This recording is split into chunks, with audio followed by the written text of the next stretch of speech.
Section 1. First, you have some time to look at questions 1 to 6.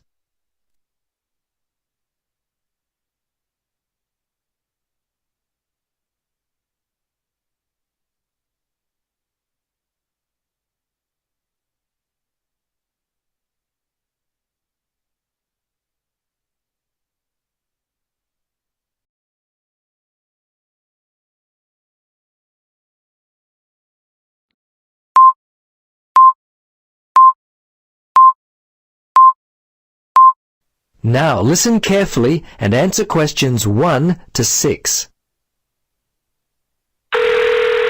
Welcome to Geno's Zoo. How can I help you? Yes, I'm interested in coming to the zoo with 3 visitors from Japan.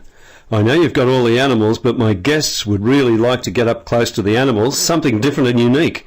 Do you offer special tours? As a matter of fact, we do. We offer 3 tours. We have our Snakes Unlimited tour, we have a Birds Galore tour, and we also have a special behind-the-scenes tour which takes you to our animal hospital, where you get to see all the injured animals and how we look after them. Oh, right. Well, one of the girls is studying to be a vet, so I think the behind-the-scenes tour would probably appeal to her. I think Tomo would like to hold a snake, and the birds sound fascinating too. Tell me, is it possible to do all 3 tours? Yes, actually it is. The Snakes Unlimited tour kicks off at 10:15 and goes for an hour. The second tour with the birds start at around noon, and the last tour happens at 2:30. So it is possible to do all the tours during your visit to the zoo. Great. Now, the only thing I want to know is, how much does all this cost? Well, let's see. The admission price is $15.95 and the tours are extra. If you're interested in the snakes tour, it's going to cost $5.50, but that price includes being able to hold a python. The birds tour is where you get to hold an adult eagle. That one costs $6.50, and I think the third tour costs $9.50, yes. And you get to hand feed the baby kangaroos. Before you hear the rest of the conversation, you have some time to look at questions 7 to 10.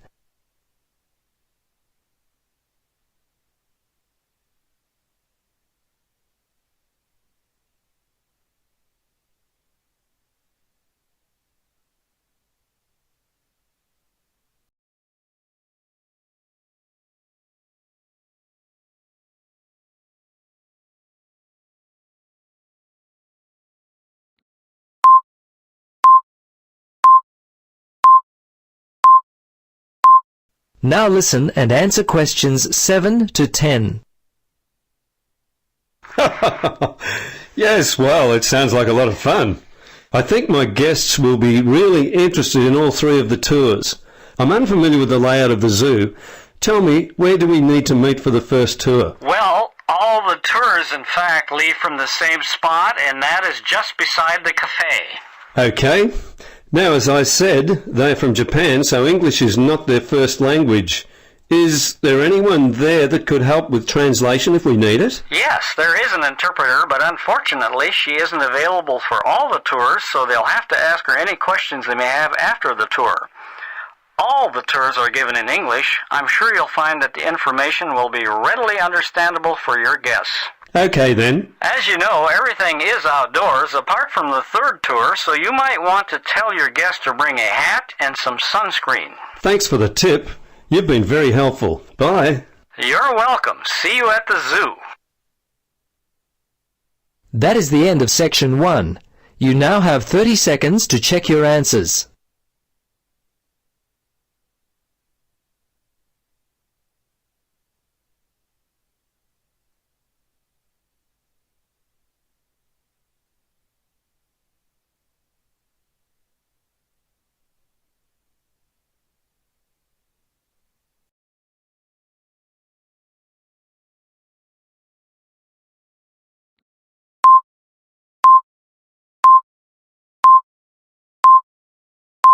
Now turn to Section 2. Section 2. You will hear a Director of Student Administration from Mitchford University giving a talk on Open Day. First, you have some time to look at questions 11 to 17.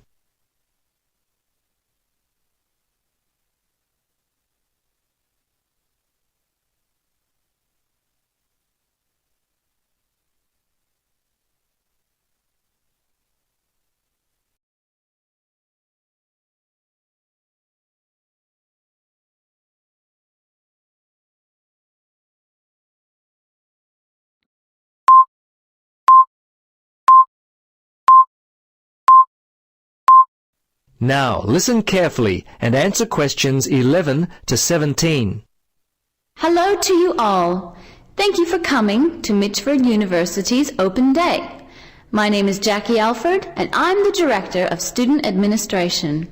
I must begin by passing on some late-breaking news. For the second year running, Mitchford University has been the winner of the prestigious Distance Education Award. As an online university, we are thrilled with this and thank our excellent staff for their dedicated work. We now add this trophy to our Research Excellence Award. The only one remaining is the Best Overall University, which we are expecting to be announced in the near future. Now, I want to cover a few aspects of what we offer our students from the student administration point of view. I would like to cover a few of the core things we deal with here at the university. Our office is always busy. Firstly, we handle all requests for on and off campus housing. First-year bachelor's degree students, we offer any and all assistance. If you're considering a postgraduate degree with us, which some of you coming to the area with families are, I've met some of you already, I think, please be aware that due to staff constraints, we are only able to help international students. My department is also responsible for the collection of all student fees and, aside from exam week, we often assist with timetabling. Our department is in close contact with enrollment, so we know all your examination results. Student fees are used to help with the extracurricular activities here on campus. Each semester we put on a movie night, and last year we tried a music appreciation night, which was well received. We often invite a number of local charities in the area to participate in our movie nights. This has been a good way for us to give back to some of the local people. Now, when you apply for a place at Mitchford University, your application package goes first to the registrar's office, where it is either accepted or rejected based upon your past academic record and test results. If you are accepted, it comes to the Student Administration Department, where we examine any special requests you may have included in your application. After that, a letter is sent to you informing you of your acceptance. The whole process takes about 3 to 4 weeks. Generally, if we receive applications by April or early May, students are notified of their acceptance in late June, unless you make mistakes with your application, which is all too common. Before listening to the rest of the talk, you have some time to look at questions 18 to 20.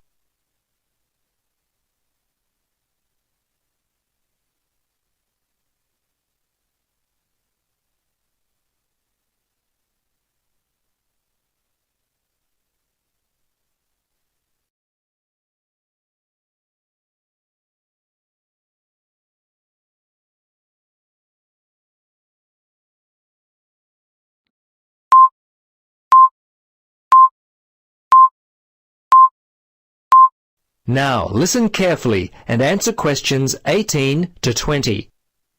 Yes, there are things we ask you not to do. Some people forget important information, believe it or not, and we get this most often. Some applicants forget to include a forwarding address. We can't send anything back to them. Another big one is forgetting to include past academic records. Hey, please don't forget them.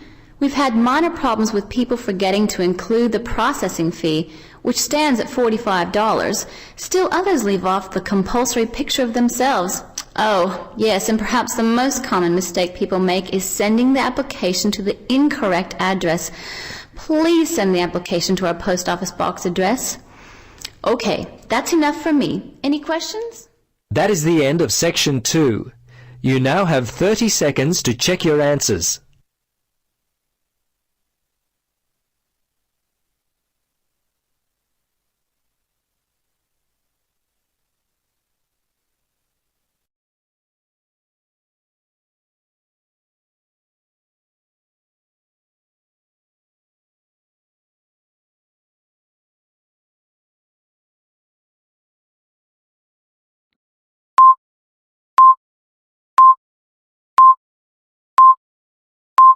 Now turn to Section 3. Section 3. You will hear a discussion between students about a university assignment. First, you have some time to look at questions 21 to 26.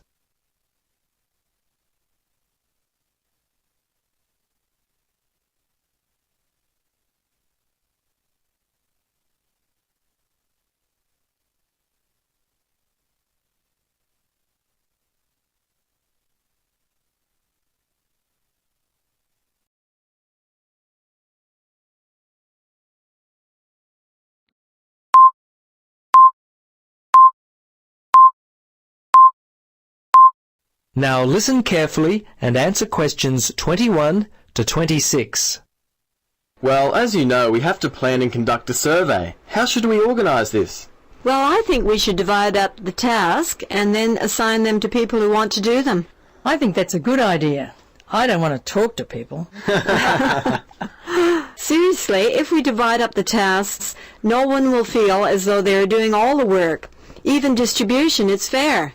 I've done it this way before, and it's always worked out quite well. Yes, I agree, but what if some tasks are longer than others? Then it doesn't seem fair. Well, then we have to make sure we divide the tasks up according to time estimates. Some tasks may take longer, for example, the interview stage, and others shorter, like perhaps the layout of the survey form. Okay then, Carol. That sounds like a great idea. I seem to recall reading somewhere in our lecture notes that dividing up tasks was highly recommended for group work, so I feel good about what we're doing. Okay then, what are the tasks and who wants to do them? Well, at the moment, I'm studying layout and design, so if nobody has any objections, I'd like to work out the design of the survey. I'll have this finished by mid-March, the 23rd to be exact. I've got other assignments to do around that time. That's fine with me. I hate design and layout. What about organising the questions? Someone's going to have to do this. Could I? I promise to be all finished by mid-March. What do you think, Carol? Yes, that all sounds good. I guess someone's going to have to do the questioning. Why don't I conduct the survey? The assignment is due on April the 3rd, so I will have the survey completed by late March, just in time for the oral report. Before you hear the rest of the conversation, you have some time to look at questions 27 to 30.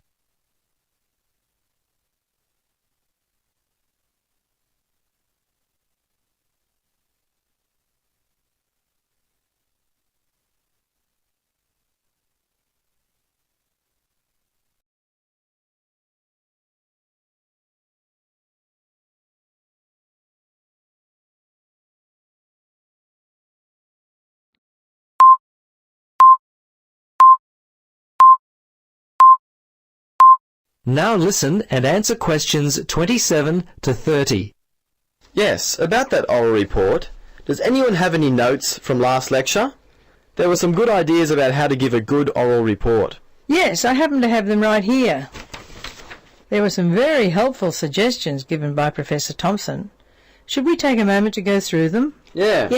Yes, please. Well, firstly, the report itself is due after the survey has been handed in. I believe our group will be presenting it on the 12th of April. 12th of April? That's the date of my counting exam. Anyway, Professor Thompson said we mustn't speak longer than 20 minutes, or less than 15. He said when it comes to assigning grades, he will be looking for speakers to maintain eye contact with the audience. In other words, don't just stand up and read the presentation. That's been my problem in the past. I spend all my time looking at my notes and the audience gets bored. Yes, that's right. Another point to remember is to make good use of gestures. Standing there like a robot is also very boring for the class. Another thing to consider is visual aids. He said we should include a variety of them, things like overhead transparencies, handouts. We can use the whiteboard, DVDs or video were also suggested. Okay, let's decide who wants to do what. That is the end of section 3. You will now have 30 seconds to check your answers.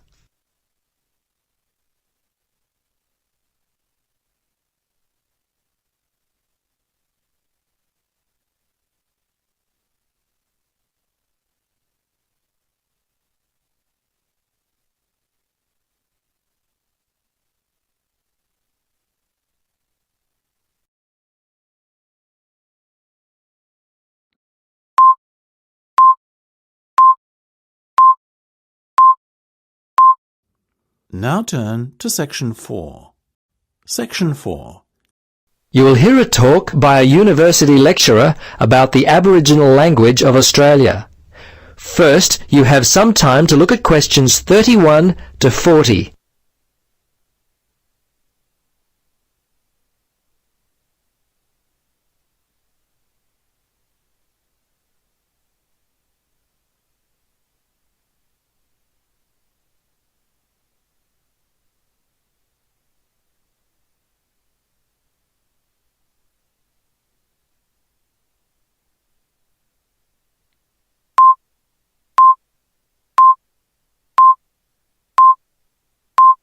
Now listen carefully and answer questions 31 to 40.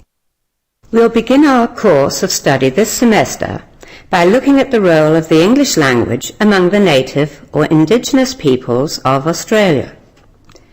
Aboriginal English, as it is often referred to, was described by one linguist as the first and most significant dialect of Australian English. Over the years, there has been much research in the continent of Australia concerning the use and types of Aboriginal English. Some linguists have suggested that there were literally hundreds of languages spoken by the indigenous or Aboriginal people. European settlers who came to the continent of Australia brought with them their own language, and this was adopted by the Aboriginal people. As a result, many of the languages used by the Aboriginals died off.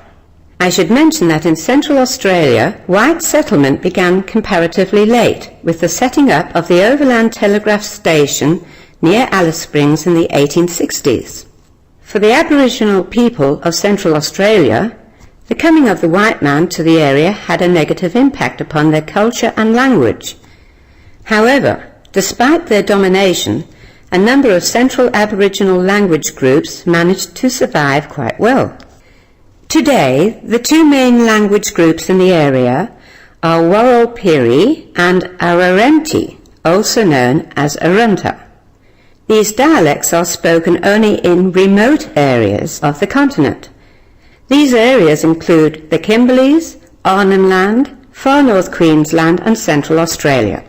The two major language groups, Warlpiri and Arrernte, are both estimated to have well over 3,000 fluent speakers.